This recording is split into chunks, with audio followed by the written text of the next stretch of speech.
Welcome back. Kevin's Mobile Repair. Doing a 2018 Jeep Grand Cherokee water pump today. Forward facing one, plenty of room up front. Don't have to take the fan assembly out, radiator, any of that. It's awesome. Alright, so you can take the air filter housing, which is going to be this. Got a connector right there, 2 clamps on the side, comes out. Once you do that, I'm also replacing the thermostat. You can't. I am, just because of the potential of it leaking and such like that. So that's what I'm doing.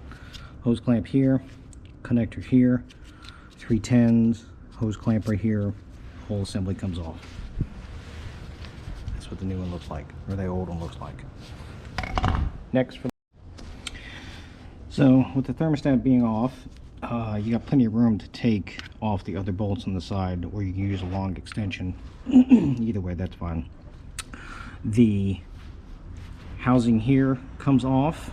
In doing so, the air filter housing, this bracket right here sits right there with 2 16s. It just holds the air pump that's right there. I just moved the air pump out of the way, moved the bracket out of the way, made it easier to get to this stuff right down here.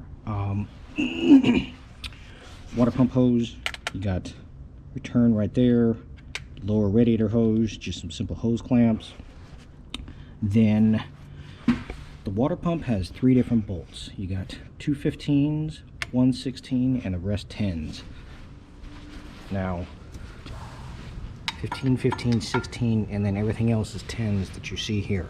Now pay attention on this side over here. The 4 that are over here are going to be longer than the other 10s. You don't want to switch them around. This side of the housing right here is thicker, so the bolts will be longer than the ones right here. I put a little bit of RTV on both sides because these things are just known to be pieces of crap gaskets. So just made sure everything was nice and sealed up as far as that. And make sure when you do have your new pump on, spin it, just to make sure nothing is catching it and doesn't make any kind of noise or anything of that nature. Thermostat's very simple: clamp, connector, 310s. Going back together, right here is going to be an idler pulley, which you take off after the belt obviously is removed, and this is just going to be a standard 3/8 socket, 3/8 ratchet or extension, however you want to do it, to get in here to loosen the belt. Real simple. Plenty of room in here.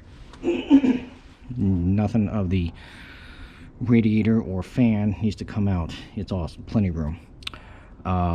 Do make sure when you have the stuff off that you clean it off with a wire wheel, not real hard, because this is an aluminum front timing cover, so you do not want to score it or leave any kind of abrasions.